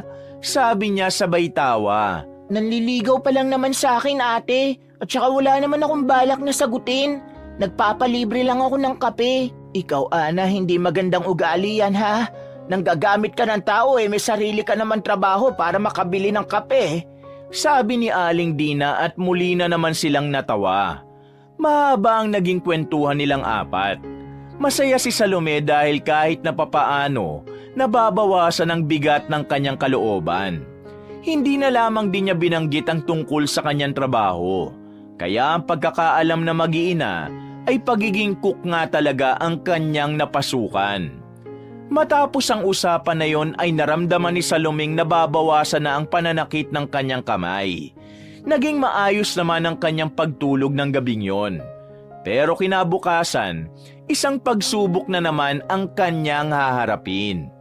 Oh, good luck sa second day natin ha. Text ka kapag pauwi ka na para makapagsabay tayo. Medyo late na rin ang uwi ko today sabi ni Henry. Okay, sige, ingat ka. Sabi naman ni Salome at sumakay na rin ang lalaki sa jeep. Bumiyahe na rin ang dalaga patungo sa kanyang papasukan. Pagdating niya roon, habang nasa tapat ng resto ay huminga siya ng malalim. Sinabi na agad niya sa kanyang sarili na wala siyang ibang iintindihin kundi ang kanyang trabaho. Magandang umaga, Salome. Bati sa kanya ng lalaking si Raymar. Magandang umaga rin. Sagot naman niya. Oh, kumusta ang kamay mo? Sinunod mo ba yung sinabi ko? Tanong ng lalaki. Oo, sinunod ko ang sinabi mo. Nawala ng kaunti ang sakit ng kamay ko. Kaya mamaya kaya ko na ulit. Maraming salamat nga pala. Nakangiti naman niyang sabi. Ngumiti lang din sa kanya si Raymar. Napansin naman sila ng iba pa nilang kasamahan. Iniisip ng mga yon na parang mayroong namamagitan sa kanilang dalawa. Pero gaya ng sinasabi niya sa kanyang sarili, hindi na lamang niya yun papansinin. Bago nagsimula ang kanilang trabaho, naisipan na lamang muna ni Salomeng tumambay sa staff room. Tutal, masyado pa namang maaga at meron pa silang kaunting oras para magmuni-muni. Papasok na sana siya sa staff room, pero pagbukas niya ng bahagya ng pinto, nakita niyang may kinakalkal sina Beatrice at Alona sa locker ng isa nilang kasama na babae rin, si Kim. Hala, anong ginagawa nila? At saka, paano nila nabuksan ang locker ni Kim? Nagtataka niyang tanong ng pabulong. Nang makita niyang patapos na mga yun sa ginagawa, dali-dali siyang umalis. Mga ilang sandali pa, tuluyan ang nagbukas ang resto. Nagsimula na rin silang magtrabaho. Hindi mapalagay ang dalaga. Hindi niya kasi alam kung paano niya ipapaalam ang kanyang nakita. Batid niyang kapag ginawa niya yun, pwede siyang mapag-initan ng dalawang babae. Dakong 5:00 ng hapon, oras ng kanilang break time. Nagsimula nang maghanap ang babaeng si Kim. Umiiyak na ito nang hindi makita ang wallet na nilagay sa locker. Ayon pa rito, Ang perang naroon ay gagamitin niyang padala sa probinsya para sa pagpapagamot ng kanyang ina. Lalo namang nakonsensya ang dalagang si Salome. Samantala, nakarating naman na ang balitang yon sa kanilang manager. Galit na galit si Minerva nang malaman na nagkaroon ng nakawan sa staff room. Tinipon silang lahat doon at isa-isang tinanong. Wala ba talaga nga amin kung sino ang kumuha ng pera ng taong ito? Kung hindi kayo aamin, lahat kayo malilintikan sa akin! Sigaw ni Minerva. Kating-kati na ang bibig ni Salome na ituro ang dalawa. Pero iniisip pa rin niya kung ano ang mangyayari kay Beatrice at Alona kapag ginawa niya yon. Malaki ang tsansa na baka matanggal ang mga yun sa trabaho. Wala talaga nga amin ha? Sige, buksan ninyo ang locker ninyo at ilabas nyo lahat ng gamit nyo. Kapag nakita ko ang wallet ni Kim sa locker ninyo, automatically maghanap na kayo ng ibang trabaho. Sinunod nila ang sinabing yon ng kanilang manager. Isa-isa nilang nilabas ang kanilang mga gamit. Pero nabigo silang makita yon. Kinapkapan na rin ang lahat para makasiguro pero wala talaga. Sige, bumalik na muna sa trabaho. At kung sino man ang kumuha ng pera ni Kim, pumunta na lang kayo sa opisina ko. Isaoli nyo sa akin. Walang makakaalam na kayo ang kumuha. Kasi tatanggalin ko na kayo agad-agad. Padabog na lumabas ang babae at kumalampag pa ang pinto. Napapailing na lamang si Salome. Naisip niyang bakit kasi walang CCTV camera sa loob at labas ng staff room. Na maglabasan na ang mga kasamahan nila, nagpaiwan si Salome sa staff room dahil naroon pa ang dalawang dalaga. Kunwaring may hinahanap si Salome sa locker niya. Pero nagsalita siya na siya namang kinaalarma ng dalawa. Kung ako sa inyo, ibalik nyo na lang. Huwag kayong mag-alala. Hindi ko sasabihin na kayo ang kumuha. Sabi ni Salome. Lumapit sa kanya ang dalawa ng nakasalubong ang kilay. Pinagbibintangan mo ba kami? Tanong sa kanya ni Alona. Halos ilapit na nito ang mukha nito sa dalaga. Amoy na rin ni Salome ang mabahong hininga nito na amoy sigarilyo. Hindi ko kayo pinagbibintangan. Ang sinasabi ko talaga ay totoo. Nakita ko kayong dalawa kanina bago magsimula ang trabaho natin. May kinakalkal kayong locker. Humarap si Salome sa kanila at saka nagtaas din ang kilay. Kung ayaw niyong mawalan ng trabaho, ibalik niyo na lang sa locker ni Kim kung ano man ang kinuha niyo. Wala akong sasabihin na kahit ano sa kahit sino rito sa atin. Pinagbibintangan mo ba kami ha? Lakas ng loob mo mambintang ah. Buwelta naman ni Beatrice. Maawa kayo sa tao. Panggamot yun ng nanay niya. Kapag hindi niyo binalik, mapipilitan akong sabihin kay Ma'am Minerva ang totoo. Mawawalan kayo ng trabaho. Pero kung ibabalik niyo na ngayon pa lang, wala akong sasabihin. Walang trabahong mawawala. Naglakad na palabas ng staff room si Salome. Naiwang napanganga na lamang ang dalawa habang nagngingit-ngit sa galit. Hindi nga nagkamali si Salome. Ibinalik ng dalawang dalaga ang pitaka ni Kim. Walang bawas kahit na piso. Buong buo. Tinupad ni Salome ang pangako niya na wala siyang isusumbong. Pero kahit na ganun pa man, nagdulot ito ng pagkamuhi kay Alona at Beatrice. Magmula nang mangyari ang insidenteng yon, nagtanim na ng galit ang dalawang babae sa kanya.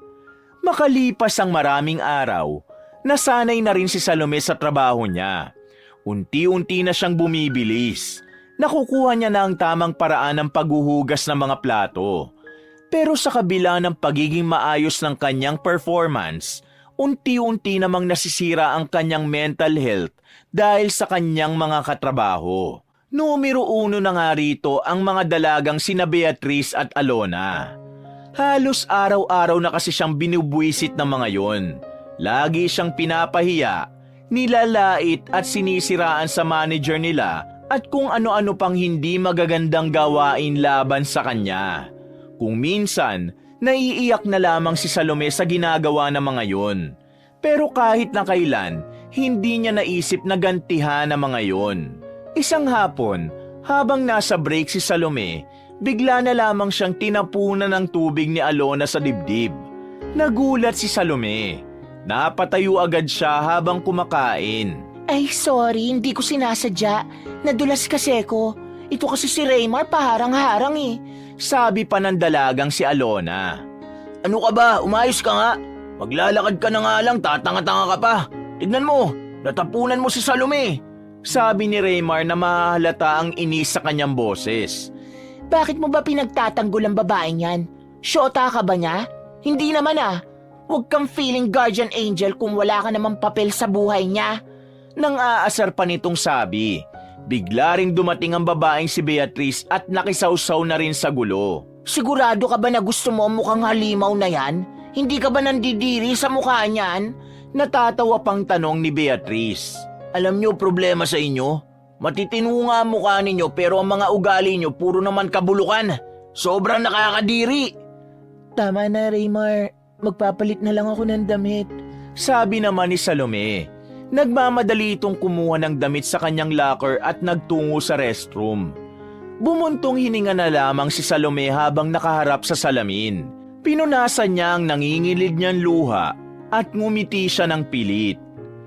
Kaya ko ito. Kakayanin ko ito. Hindi ako papatinag. Sabi niya pa sa kanyang sarili. Matapos makapagpalit ng damit ay bumalik na siya sa staff room. Pagdating doon, tumatawa-tawa pa ang dalawang babae na para bang walang nangyari. Hindi na lamang pinansin ni Salome ang dalawa. Itinuon na lamang niya ang atensyon sa kanyang trabaho. Sa kalagitnaan ng kanyang paghuhugas, naramdaman niya ang kamay ni Raymar sa kanyang bewang. Napalingon siya agad dahil talaga namang nakaramdam siya ng pagkailang. Salome, pasensya ka na sa dalawa kanina ha.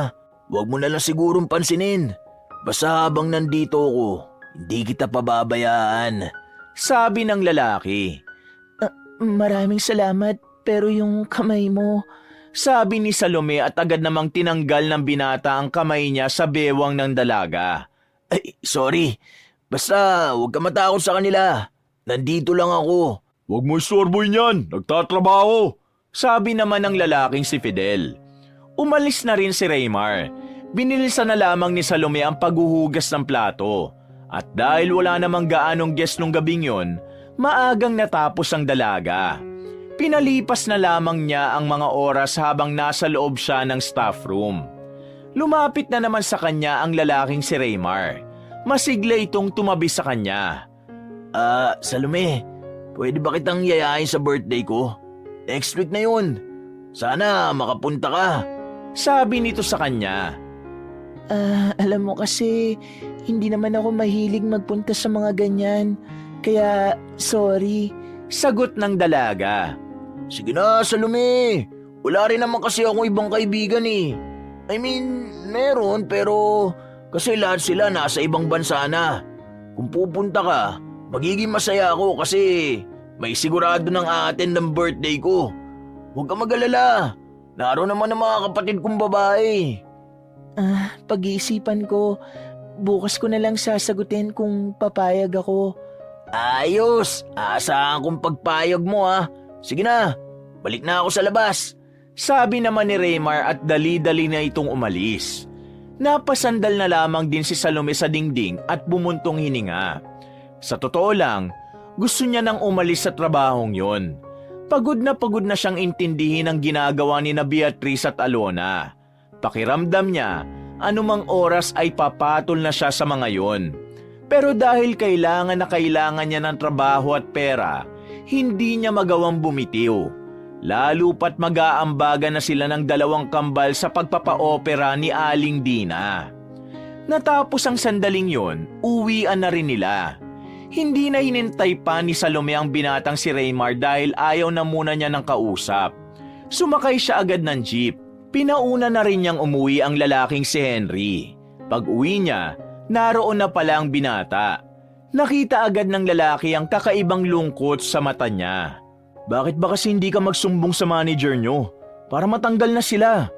Isumbong mo yung kalokohan na ginawa nila. Yung kinuwento mo sa akin pagnanakaw nila. Ayun, para mawala na sa trabaho ninyo. Sabi ni Henry na magkausap na silang dalawa. Henry, sinumbong ko na sila noong nakaraan, pero wala namang ginawa ang manager namin. Ang sabi lang niya, halos 2 linggo na nakalipas kaya hayaan na lang. Ayaw na raw niyang buhayin ang issue para hindi ma-stress ang lahat. Wala man lang siyang ginawang punishment sa 2 pangit? Iritadong tanong ni Henry. Wala, hindi ko rin alam kung bakit. Buisit. Ano bang pangalan ng manager na yan? Ire-report ko sa agency natin. Wag na. Bakit wag? Inaabuso ka na nila. Kapag pinalaki ko ang gulo na to, baka mawalan ako ng trabaho, Henry. Mas kailangan ko ng pera ngayon kasi sa susunod na buwan, magpapa-opera na si Mama Dina. Sa sinabing yun ni Salome ay kumalma na rin ang binata. Bumuga na lamang ito ng hangin at dismayadong sumandal sa haligi ng kanyang pintuan. Mga siraulo mga yan. Karmahin sana silang lahat. Sabi pa ng binata. Magsasalita pa sana si Salome nang biglang sumakit na naman ang kanyang ulo. Pero sa pagkakataong ito ay mas matindi na ang pananakit. Umiikot na rin ang kanyang paningin dahil sa mga alaala na pilit na lumilitaw sa utak niya. Uy, Salome! Ano nangyayari sa'yo? Ayos lang ako. Pahingi lang ako ng tubig. Sabi ni Salome at agad namang kumilos ang binata. Ikaw naman kasi. Masyado mo na kasing iniistas ang sarili mo. Nag-aalalang wika ng lalaki. Henry, meron akong naalala. Ha? May naalala ka na? Sabihin mo, ano? May nakita akong matanda. Lolo ko raw siya, pero hindi ko naman alam ang pangalan.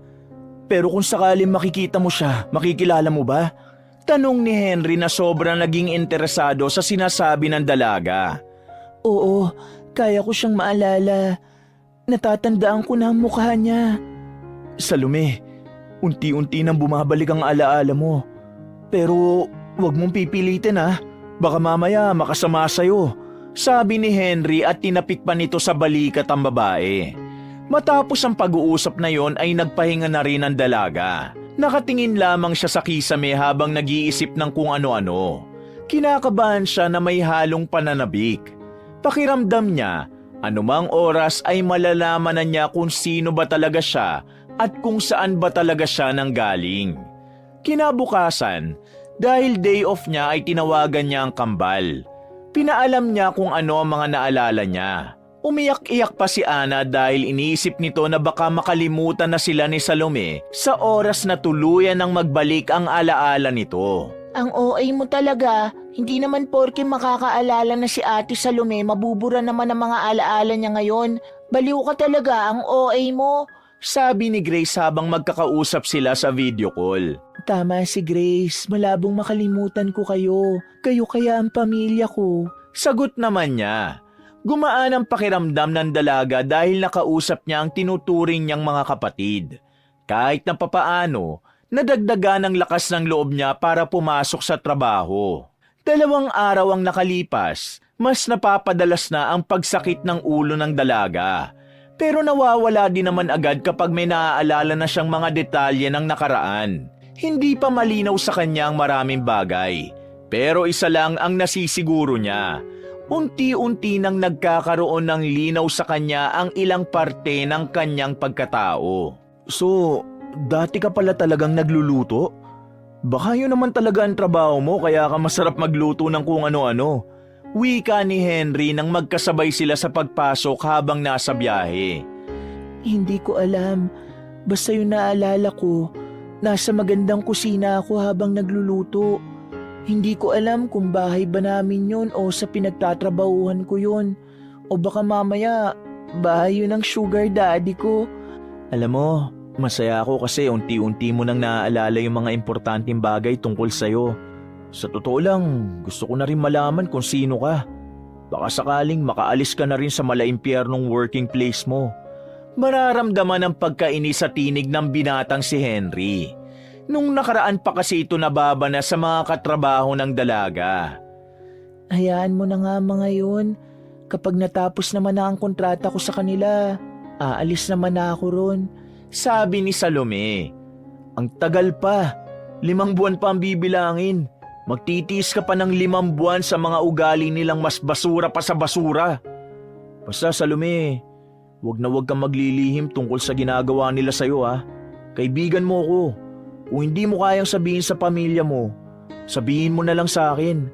Oo naman, ikaw lang naman ang pinagkakatiwalaan ko bukod sa pamilya ko eh. Nakangiti naman niyang sagot. O paano? Mauna na akong bumaba ah. Magsabi ka agad kapag may problema. Uupakan ko mga yon.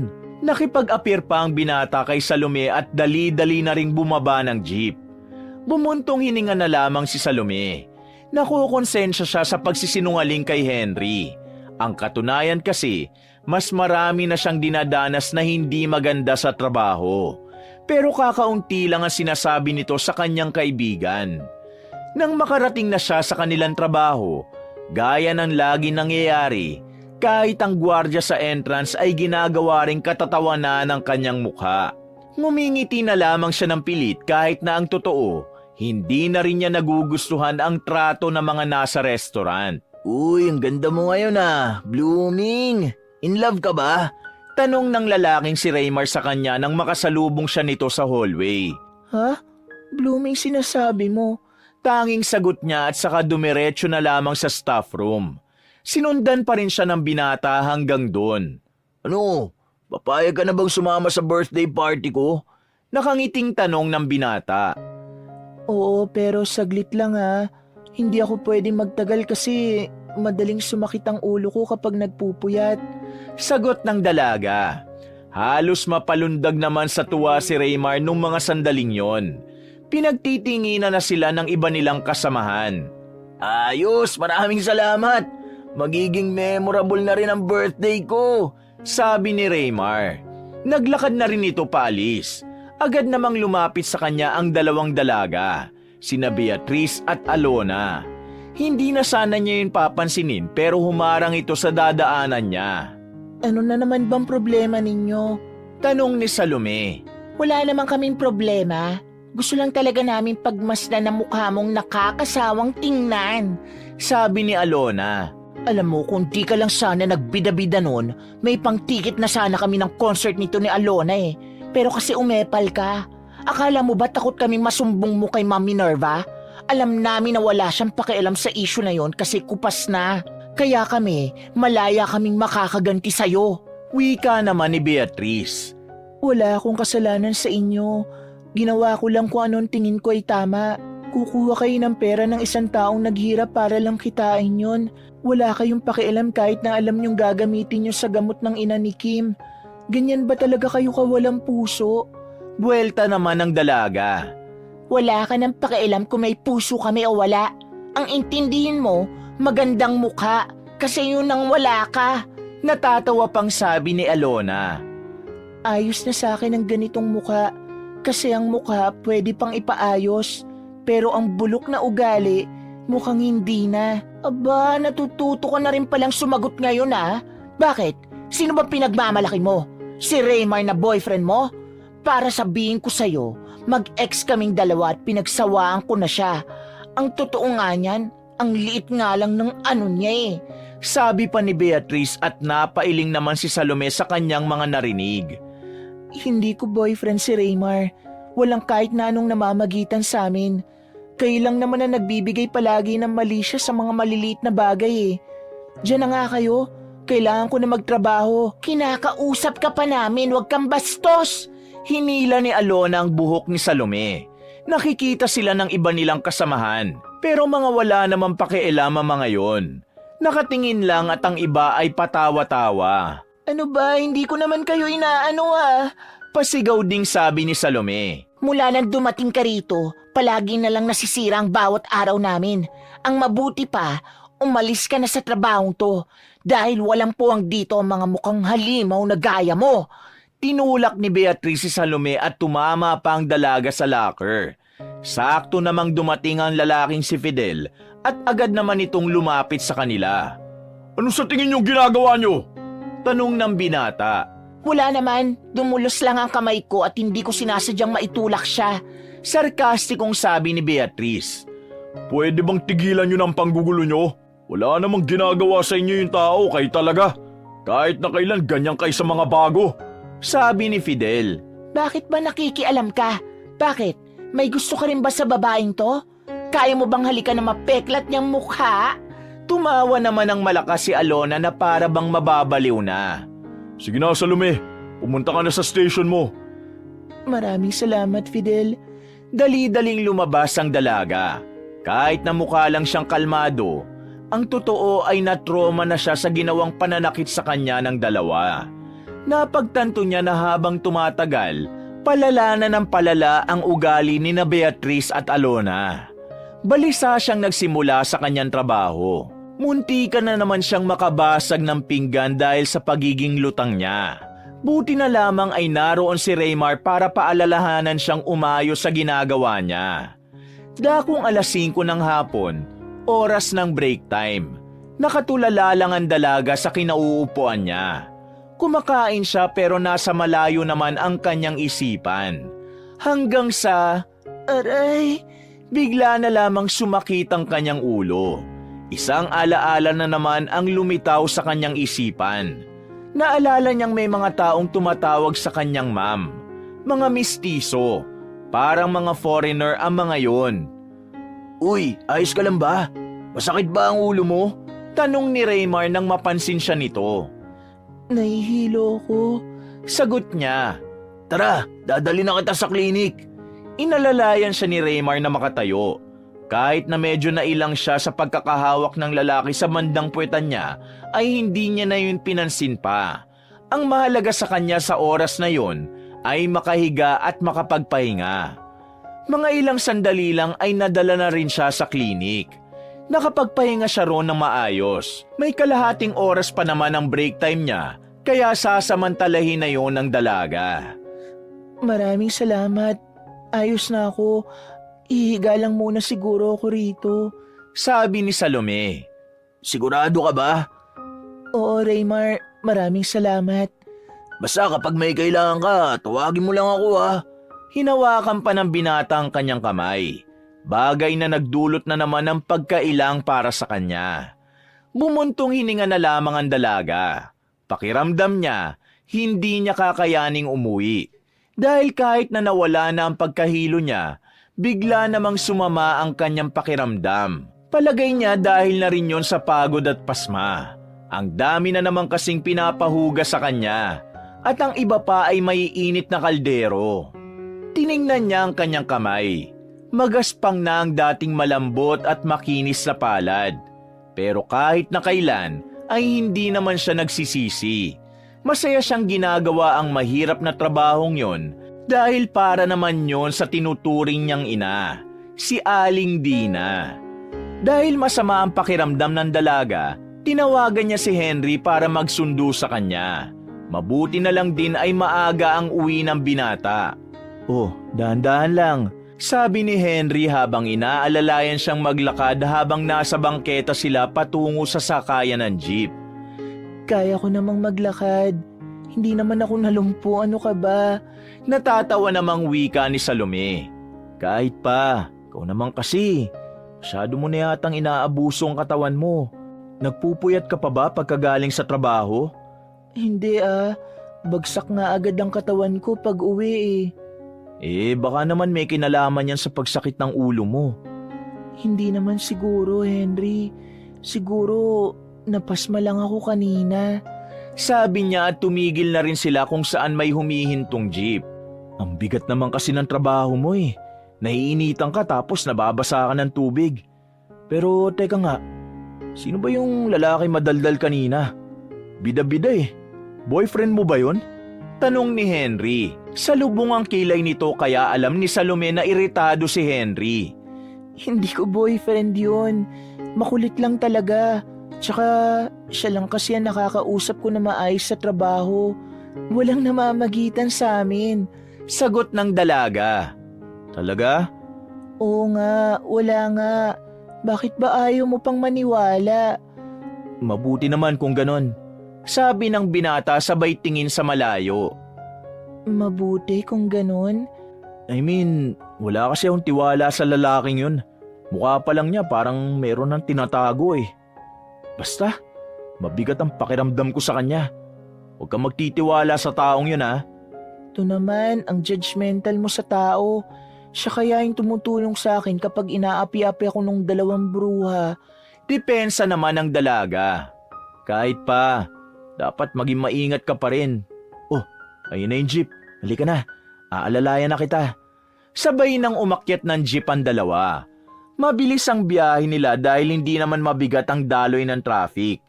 Nang makauwi sila, nakapagpahinga na rin ng tuluyan si Salome. Paghiga niya, agad naman siyang nakatulog. Kinabukasan ng umaga, nabasa ni Salome ang mga text message sa kanya ni Minerva. Umabot na sa 15 messages yon. Hindi niya alam kung bakit pero kinakabahan siya. Pagbukas niya ng mensahe, nalaman niyang pinapapunta siya nito ng maaga sa resto. Nagmamadaling magbihis si Salome. Naligo at hindi na rin nakapag-almusal pa. Hindi niya naginising pa ang binatang si Henry. Agad na rin siyang nagtungo sa labasan at sumakay ng jeep. Malakas ang tibok ng puso ni Salome. Wala kasi siyang ideya kung bakit parang galit na naman sa kanya ang kanilang manager. Wala naman siyang natatandaan na may nagawa siyang mali. Pagdating niya, katakataka na naroon na rin ang halos lahat ng crew. Sarado pa ang resto. May 1 oras pa bago magbukas. Masama ang tingin sa kanya ng ibang kasamahan niya, lalong-lalo na sina Beatrice at Alona. Alam mo, babae ka? Dapat day off ko ngayon eh. Pero dahil sa katangahan mo na naman, nadamay kaming lahat. Bungad sa kanya ng babaeng si Alona na kulang na lang ay sampalin siya nito. Pero buti na lamang ay nakaharang agad si Raymar. Ano na naman bang ginawa ko? Tanong niya. Anong ginawa mo? Umuwi ka agad kagabi kahit na may mga hugasing ka pa. Si Beatrice naman ang nagsalita. Gigil na gigil din ito sa kanya. Wala na akong iniwan na hugasin bago ako umalis. Pag alis mo, may dumating pa mga guest. Hindi mo ba nabasa ang text namin sa'yo na huwag ka munang umuwi kasi may humabol pa na guest? Ang dami nilang ginamit na plato. Lahat ng yun tinambak lang sa lababo. Walang naglinis. Naabutan ni Mami Minerva. Alam mo ba kung bakit galit na galit? Nag-surprise visit kasi rito yung lolo ng may-ari. At yun ang naabutan. Si Mami Minerva ang nalintikan. Nasermonan dahil sa'yo. At dahil sa galit ng manager natin, damay kami lahat. Kasi kahit di naman namin trabaho yun, dapat daw hinugasan na rin namin. Paliwanag naman ng lalaking si Fidel. Sa kanyang mga narinig, hindi maiwasan ni Salome na mangamba at kabahan.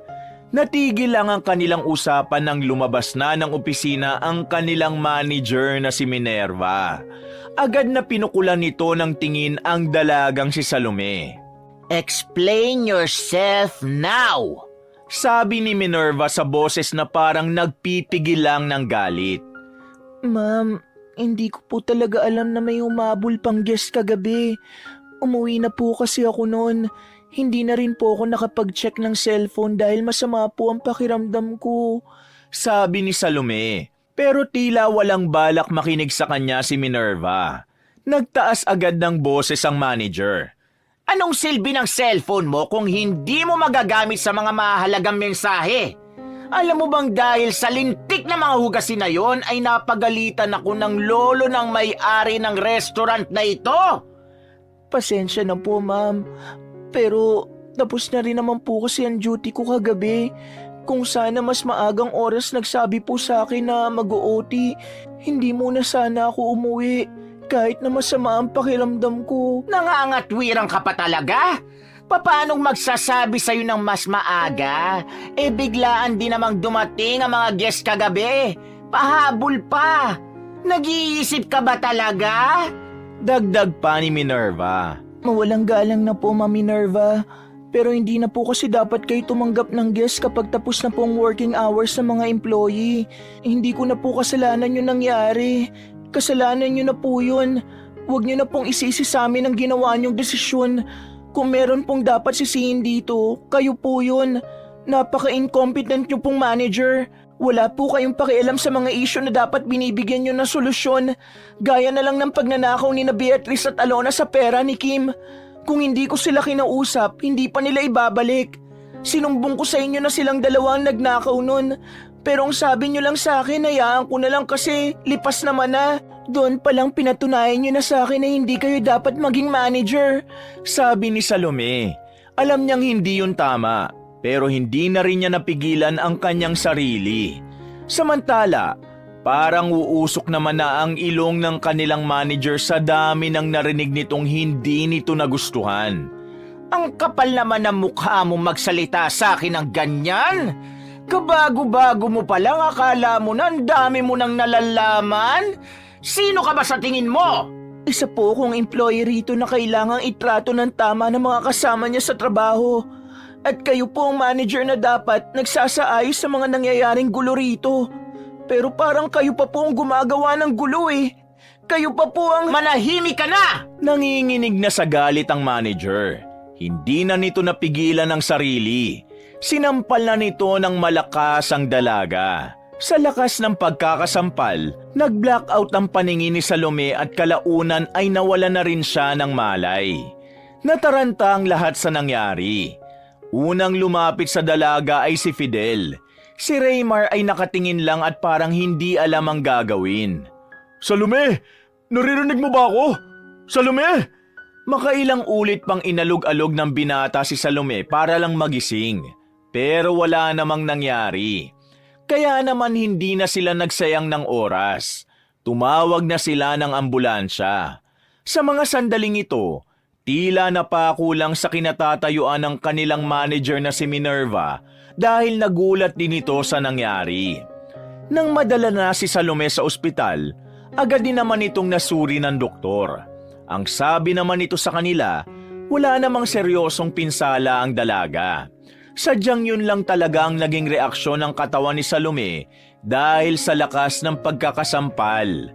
At isa pa, mahina ang katawan ni Salome sa mga sandaling yun dahil wala pa itong kinakain. Pagising ni Salome, naalala niya na ang lahat ng dapat niyang maalala. Napapaiyak na lamang siya dahil maging siya ay hindi rin makapaniwala. Magkahalong emosyon ang kanyang nararamdaman. Masaya siya dahil sa wakas, kilala na niya ang kanyang sarili. Alam na niya kung saan siya galing at kung sino ang mga taong maaaring matagal na siyang hinahanap. Malungkot siya dahil sa 5 taon na nawala siya, alam niyang sobrang pag-aalala na ang dinanas ng kanyang lolo Sebastian. Salome, naririnig mo ba ako? Ayos ka lang ba? Ayos ka na ba? Ano? Nag-aalalang tanong ni Henry nang pumasok ito ng silid. Nakita ng binata si Fidel na nakatayo sa gilid. Ano nangyari sa kanya? Tanong ni Henry. Sinampal siya ng manager namin. Sa lakas ng sampal nawalan siya ng malay. Paliwanag nito. Ba't tarantado ang taong yun ah? Anong pangalan nun? Sasampalin ko rin siya! Henry, please, wag na. Sabi naman ni Salome. Anong wag na? Salome, sinaktan ka nung mismong tao na dapat unang poprotekta sa'yo. Nakikiusap ako. Hayaan mo na muna ako makapag-isip. Hoy ikaw, anong pangalan mo? Tanong ni Henry sa lalaki. Fidel ang pangalan ko. Sagot naman ito. Sige Fidel, lumabas ka na. Sabi pa ni Henry na kinagulat naman ng lalaki. Ha? Nandito na ako kaya hindi ka na kailangan dito. Salamat ah. Labas na. Mag-uusap kaming dalawa. Walang nagawa si Fidel kundi ang lumabas na lang ng silid. Henry, naaalala ko na ang lahat. Sa sinabing yun ng dalaga, tila biglang natigilan sa pagmamaktol si Henry. Lumapit ito sa kanya at mahinahong nagtanong. Lahat naaalala mo na? Sigurado ka ba? Kinwento ni Salome ang mga naalala niya. Lahat-lahat ay sinabi niya. Kaya naman hindi maiwasan ni Henry na mawindang sa mga natuklasan niya tungkol sa dalaga. Natulala na lamang ito habang nakabantay pa rin kay Salome. Hindi nireklamo ng dalagang si Salome ang kanyang manager. Kahit na hindi yun humingi ng paumanin sa kanya, wala siyang ginawa para managot si Minerva. Isang malaking katanungan yon para sa mga kasamahan niya sa trabaho. Dahil kung tutuusin, malaking kasalanan ang ginawa ng kanilang manager. Kinabukasan, pumasok lang ulit si Salome na para bang walang nangyari. Ginawa niya lang na maayos ang kanyang trabaho at hinayaan niya lang na magsalita na naman ng kung ano-ano ang dalawang dalaga. Hanggang sa sumunod na mga araw, tila ba nakalimutan na lang ng lahat ang ginawang pagsampal ni Minerva kay Salome. Balik na naman sa normal ang maling pagtrato ng kanilang manager sa kanya. Kailangan mong mag-OT ngayon, Salome. Maraming guest ang darating ng bandang 10:00. Sabi ni Minerva nang puntahan siya nito sa staff room nung break time nila. Hindi siya sumagot sa sinasabi ng babae. Dahilan para makaramdam ito ng inis sa kanya. Nakikinig ka ba sa akin, Salome? Marahang nag-angat ng tingin ng dalaga sa manager at saka nagsalita na para bang hindi ito natatakot sa maaaring mangyari. Ayoko po. Napatingin sa kanya at nagulat ang mga kasamahan niya sa sagot niyang yon. Yun kasi ang unang pagkakataon na may isang empleyado na sumagot ng ganon sa manager na si Minerva. Anong sinabi mo? Nagtataka at naiinis na tanong ni Minerva sa kanya. Ayoko pong mag-overtime. Sagot niya. Ayaw mo? Bakit? Dahil ayoko lang. Tingin ko kasi hindi na parte ng trabaho ko ang mga sobrang oras na hindi naman bayad. Wika ng dalaga. Ba't sinusubukan mo ba ako talaga? Tanong ni Minerva. Hindi nyo na ako pwedeng saktan, ma'am. Kasi baka po magsisi na po kayo sa huli. Pinagbabantaan mo ba ako, Salome? Opo, pinagbabantaan po kita. Sagot ng dalaga na parang hindi man lang nagdalawang isip na sabihin yon. Mas lalong nawindang ang mga naroon. Gusto na nga sana siyang awati ni Raymar pero tuloy pa rin siya. Ma'am Minerva, kailangan nyo pong maging mabait sa akin from now on. Kasi kung hindi, baka ito na po ang huli nyong duty. Mauna na po ako. Dagdag pa ng dalaga. Ngumiti pa ito ng nakakaloko at saka bumalik na lang sa kanyang trabaho. Nung hapon na yon, nagtataka ang lahat kung bakit parang bigla na lamang tumapang si Salome. Kahit si Beatrice at Alona rin ay hindi makapaniwalang magagawa ni Salome na sagot-sagutin ng masungit nilang manager. Natapos ang kanyang duty, agad naman siyang binuntunan ni Raymar para ipaalala na ang gabing yon ang itinakdang araw para pumunta siya sa kaarawan ng binata. Salome, sandali lang. Saan ka pupunta? Tanong ni Raymar nang habulin siya nito sa labas. Uuwi na. Hindi ako mag-overtime eh. Hindi naman yung overtime ang gusto kong sabihin eh. Diba, nangako ka sa akin na pupunta ka sa birthday ko?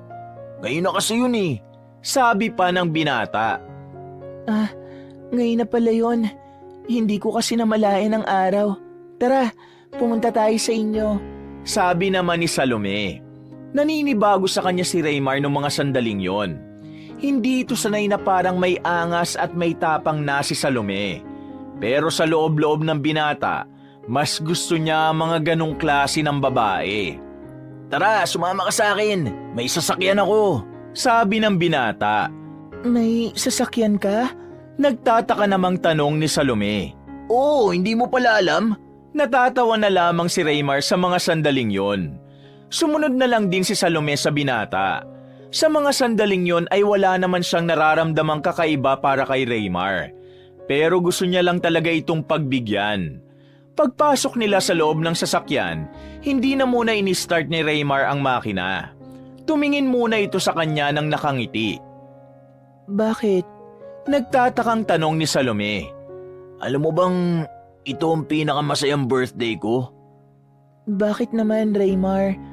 Kasi ito ang unang pagkakataon na may kasama akong babae sa kaarawan ko eh. Di ba babae rin naman ang mga kapatid mo? Natatawa pa nitong sabi. Ang ibig ko sabihin, ibang babae. Espesyal ka kasi sa akin, Salome. Nang sabihin pa yon ng binata, nakakutob na siya na baka may gusto nga talaga sa kanya ito. Dito na lamang niya napagtanto na tama nga ang sinasabi ni Henry. Nang makita kita, lalo akong ginanaan sa buhay. Ang ganda mo talaga, Salome. Nagagandaan ako sa'yo kahit may peklat ka sa mukha. At, Salome, ang sexy-sexy mo. Lalo na kapag naka-leggings ka. Kakaiba na ang tingin sa kanya ng binata sa mga oras na yon. Nagulat na lamang siya nang hawakan na ni Raymar ang kanyang hita. Sa gulat niya, Inalis niya ang kamay ng lalaki at saka sinampal yun ng malakas. Bastos! Manyakis! Sandali lang, kinakausap ka lang naman eh. Pa-hard to get ka pa ba? Ikaw pa ba lugi sa mukha mong yan? Hahawakan na sana ni Raymar ang kamay niya nang bigla niya ulit yung sampalin. Buksan mo ang pinto! Papatayin kita kapag hindi mo binuksan ang pinto! Eh di patayin mo ko. Wala naman akong pakialam eh. Natigilan lang si Raymar nang makita niya nang nasa labas na si Henry. Pilit nitong inihilang pinto pero nakakandado yun. Pero sa huli, napilitan na lamang din si Raymar na buksan ang pinto nang makita niyang babasagin na ni Henry ang salamin. Paglabas niya ng sasakyan, pinagsasapak siya ni Henry. Kahit mas matangkad si Raymar, wala itong binatbat kay Henry. Dumugo na ang uso ng lalaki. Hindi pa ito matitigil kung hindi pa inawat ni Salome ang kanyang kaibigan. Gago ka! Manyakis! Kulang na kulang pa yung ginawa ko sa'yo. Sa susunod, babaliin ko na ang mga buto mo para hindi ka na makapangmanyak, hayop ka! Sigaw ni Henry. Napatingin na rin sa kanila ang mga taong naroon. Dahil naman sa nangyari, agad na nag-report si Salome sa kanilang manager. Pero kagaya ng kanyang inaasahan, wala na naman pakialam si Minerva sa kanya. Galit pa rin kasi ito dahil sa ginawa niyang pagsagot-sagot. Paglabas nila ng restaurant, mas lalong nang galaiti si Henry. Gusto na naman itong sapakin si Raymar pero nagtitimpi lamang ito. Napakawalang kwenta naman ang manager niyo na yan. Binastos ka na ng lalaking yun tapos ang sasabihin lang niya, hintayin ang desisyon ng agency. Wala man lang siyang concern sa'yo. Sira ulo talaga eh. Henry, kumalma ka na muna. Paano ko kakalma? Binastos ka na tapos ikaw dyan parang okay lang sa'yo. Sabi pa ni Henry sabay na pabuntong hininga. Meron akong binabalak, Henry. Alam mo naman na siguro kung sino ako, di ba? Nasabi ko na sa'yo. Sabi ni Salome nang may halong ngiting nakakaloko. Kinabukasan uli, pumasok na naman si Salome na para bang wala lang nangyari. Mas lalo tuloy naguluhan ang mga tao sa paligid niya. Ganon pa man, hinahayaan niya lang ang mga yun kung ano ang tumatakbo sa isipan nila. Ang tibay mo rin no? Kahit na sobrang dami mo ng dahilan para umalis dito, nandito ka pa rin talaga. Sabihin mo nga sa akin, saan ba nakakabili ng ganyang mukha? Ang tigas eh. Sabi sa kanya ni Alona nang lumapit sa kanya. Ngumiti lang naman siya ng malapad. Hindi na lang niya ito pinansin at tinuon na lamang ang atensyon sa hinuhugasang plato. Naririnig mo ba ako? Tanong ni Alona. Paano ka maririnig niyan? Baka pati tenga niyan sa loob may peklat din. Wika naman ng babaeng si Beatrice. Nagtawanan na naman ang kanyang mga kasama. Pero ngumiti lang siya at hindi pa rin nagsasalita. Dahil sa kanyang pananahimik, tila nabuwisit na sa kanya si Alona. Tinapik na siya ng malakas sa kanyang balikat. Talaga bang nang iinis ka, Salome? Akmang hawakan na naman siya ni Alona, pero mabilis na humarap si Salome. Isang malakas na sampal ang pinakawalan nito kay Alona na may kasama pang bula ng sabon. Dahil dito, nagulat ang mga nasa staff room. Kahit si Raymar na hindi makalapit sa dalaga ay hindi rin makapaniwala. Nagkaroon na naman tuloy ito ng bagong dahilan para matakot. Sinampal mo ako? Nanlalaki ang matang tanong ng dalagang si Alona. Oo, sinampal kita. Bakit? Ayaw mo ba ng sampal? Gusto mo ba sapak? Sarkastikong sabi ni Salome. Nasa aktong susugurin nito si Salome nang biglang nagbukas ng malakas ang pinto. Pumasok ang matandang lalaki na puti na ang buhok at meron na rin itong daladalang tungkod. Itigil mo ang gagawin mo! Sigaw ng matanda. Natigilan nga si Alona at tumingin ng masama. Iritado itong lumapit sa matanda. Sino ka bang matanda ka? Pwede bang lumabas ka rito kasi hindi itong lugar ng mga uugod-ugod? Nasa staff room ka. Para lang ito sa mga taong nagtatrabaho dito. Galit na galit ang dalaga. Pero natahimik ito nang may mga pumasok na bodyguard ng matanda at saka lumapit sa kanya. Bitiwan niyo nga ako! Sino ba kayo? At ikaw matanda ka, sino ka ba? Pilit pumapalag si Alona. Pero dahil sa lakas ng mga lalaki ay wala siyang magawa. Dalhin niyo na sa labas ang babaeng yan. At kahit kailan, ayoko nang makita ang pagmumukha niyan dito. Sabi ng matandang lalaki. Ngumiti ito nang mapatingin sa dalagang si Salome. Naglakad ang matanda patungo sa gitna. Isa-isa nitong tinignan ng mga tao sa paligid. Sino rito ang lalaking si Fidel at ang babaeng si Kim? Tanong ng matandang lalaki. Ako po. Bakit po? Ako naman po si Kim. Ano po bang nangyayari? Pumunta kayo sa gilid ni Salome. At kayo mga natitira, dito kayo sa bandang kanan. Sandali nga. Bakit mo ba kami inuutusan hindi nga namin alam kung sino ka? Si Beatrice na ang nagsalita. Hayaan ninyong magpakilala ako sa inyong lahat. Ako si Don Sebastian. Ako ang lolo ng may-ari ng restaurant na ito. At alam nyo ba na ang branch ng restaurant na ito ay nag-iisa pa lang sa Pilipinas? Dahil karamihan sa branch nito ay nasa ibang bansa. Hindi ba kayo nagtataka kung bakit ko pinagtatanggol si Salome? Dahil ang may-ari ng restaurant na ito at ang sinasabi kong apo ko, walang iba kundi si Salome. Ang apo kong matagal nang nawalay sa akin dahil sa isang trahedya. Halos manlambot ang tuhod ng mga naroon nang marinig nila ang katotohanan yon. Noong una, napapailing pa si Beatrice dahil hindi niya pa rin mapaniwalaan ang mga naririnig niya. Ang babaeng inaapi-api lang nila at laging pinag-iinitan, isa palang bilyonarya sa ibang bansa. Hindi! Hindi yan totoo! Sabi ni Beatrice. Ito ang totoo. Ako ang may-ari ng lugar na ito. At ako ang boss ninyo. Salamat sa mga ginawa nyo sa aking hindi maganda. Dahil sa inyo, unti-unti kong naibalik ang alaala ko.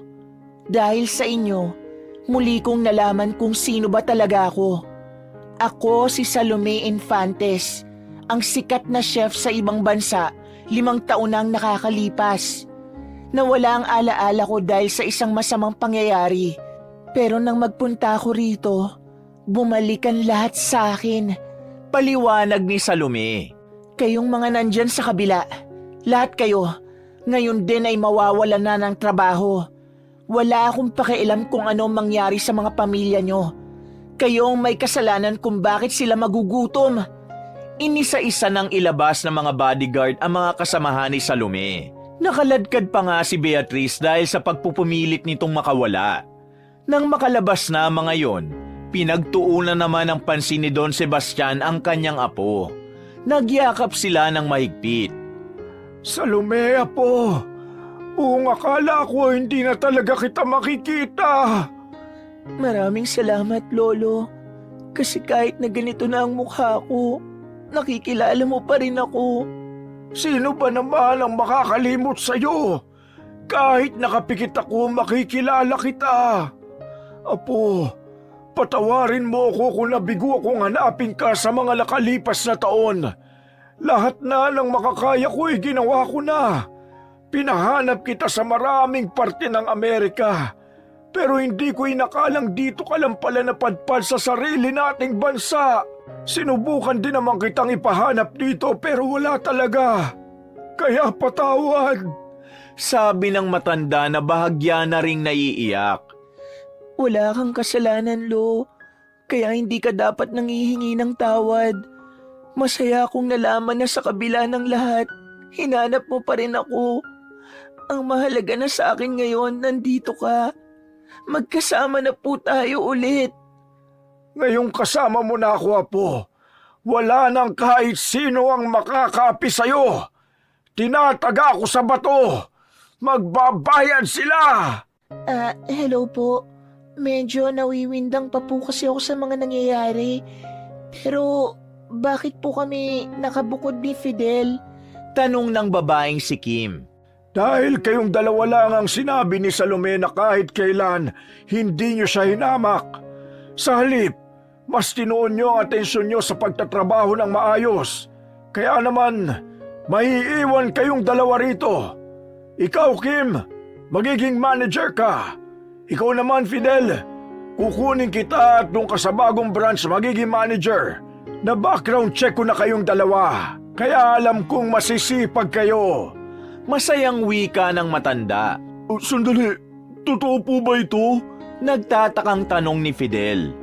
Fidel, maraming salamat sa pagdala mo sa akin sa ospital nung oras na walang may balak na tulungan ako. Kim, salamat kasi kahit na hindi tayo madalas nag-uusap, hindi ka gumaya sa kanila. Alam kong nakakagulat ang mga pangyayari. Kahit ako man ay naninibago. Pero ito na yun. Gusto kong magsimula kasama kayo sa trabahong ito. Napangiti na lamang sila sa sinabi ni Salome. Matapos ang kanilang usapan doon, lumabas naman agad sila. Sinalubong sila ni Minerva. Parang alam na nito ang nangyari.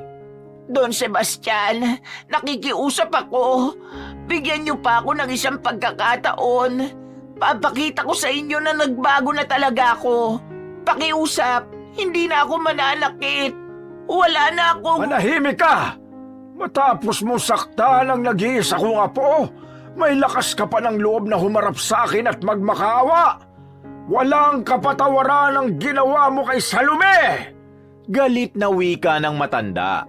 Agad din namang lumapis si Minerva kay Salome. Lumuhod ito at nagmakaawa. Salome, pakiusap. Patawarin mo na ako. Huwag mo akong alisin sa trabaho. Pakiusap naman. Mami Nerva, kaya kitang patawarin. Pero ang lolo ko hindi. Kaya mas maganda ng pagbayaran mo na lang lahat ng ginawa mo sa akin. Sumenyas na si Don Sebastian sa mga tauhan niya at agad namang kinuha palabas ang manager na si Minerva.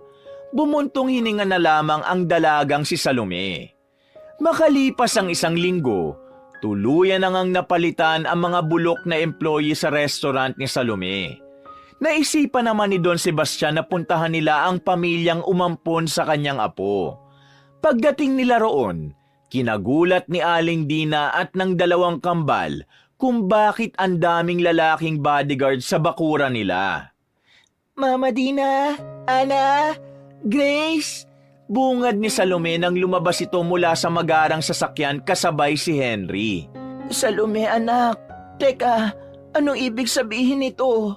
Nagtatakang tanong ni Aling Dina. Mama Dina, naalala ko na po kung sino ako. Ito po ang lolo ko. Lolo, sila po ang mga taong kumupkup sa akin sa loob ng 5 taon. Tinuring nila akong parang tunay na kapamilya nila. Sabi ni Salome. Teka, Ate Salome, ibig mo ba sabihin mayaman ka na talaga? Ano ba talagang nangyari? Tanong ni Ana. Pauwi na sana ako dito sa Pinas noon para sa isang cooking show na dadaluhan ko. Pero nag-crash ang eroplanong sinasakyan namin. Yun ang nangyari sa akin. Pero ate, bakit ang daming bodyguard? Tanong naman ni Grace. Sikat na chef si Salome sa Amerika at siya ang tagapagmana ng lahat ng kayamanan ko. Bukod pa ron, marami siyang pinatatakbong restaurant sa ibang bansa na hanggang ngayon ay buhay na buhay pa rin naman. Paliwanag naman ng kanyang lolo. Nawindang ang mag-iina sa kanilang narinig. Hindi sila makapaniwalang nakakalula pala talaga ang kayamanan na maglolo. Kahit ako nga rin po nagulat nang sabihin sa akin ni Salome ang tungkol sa kanya. Sa totoo lang, nag-alala ako na baka magbago na siya. Pero hindi. Kahit naaalala niya na ang lahat, siya pa rin ang Salome na kilala natin. Sabi naman ni Henry. Kayo ang nag-alaga sa aking apo. Sa inyo niya naramdaman ang pagmamahal ng isang pamilya. Kaya bilang ganti, gusto ko kayong isama. Gusto ko kayong makasama ng apo ko dahil alam kong mabubuti ang inyong mga puso. Dagdag pa ng Don. Naku naman, naiiyak naman ako nito. Tuluyan ng humagulgol ang ina na si Dina. Marami pong salamat sa inyo. Kung hindi dahil sa inyo, baka hindi na po kami nagkita ni Lolo. Gusto ko po sana kayong makasama ng mas matagal. Kaya sana, payagan niyo po ako. Oo naman, Salome anak. Mas gusto ko nga yun eh. Naku, ang mabuti pa, bago pa tayo mag-iyakan, pumasok na po muna tayo sa loob. Sir, pasensya na maliit lang ang bahay namin. At hindi rin kasi sinabi sa amin nitong si Salome na kasama na pala niya kayo. Eh di sana nakapaghanda ako ng maraming pagkain. Nahihiyang wika ni Aling Dina. Nako, maraming salamat. Masaya na akong makakwentuhan kayo. Sagot naman ng matandang lalaki. Noong hapon na yon, nagkaroon sila ng munting salo-salo sa kanilang bakuran. Punong-puno ng saya ang kanilang kalooban. Mababaka sa mata ni Salome ang labis na kaligayahan. Sa isip-isip niya, wala na siyang mahihiling pa. Ngayong kasama na niya ang kanyang buong pamilya, ang tanging gusto na lamang niyang mangyari ay mas maging malusog pa ang bawat isa. Kaya naman, agad na rin niyang pinagamot si Aling Dina sa eksperto. Nakalaunan, naging maayos naman ang operasyon. Napapangiti na lamang si Salome sa lahat ng nangyari. Malakas ang kutob niya na sinadya yun ng Panginoon para mas mahubog ang kanyang pagkatao, para mas maging matatag at matibay sa lahat ng mga pagdadaanan niyang pagsubok. Dahil kasama niya na ang lahat ng taong nagmamahal at pinagkukunan niya ng lakas, mas matapang na rin niyang haharapin ang bawat umaga ng may ngiti. Wakas!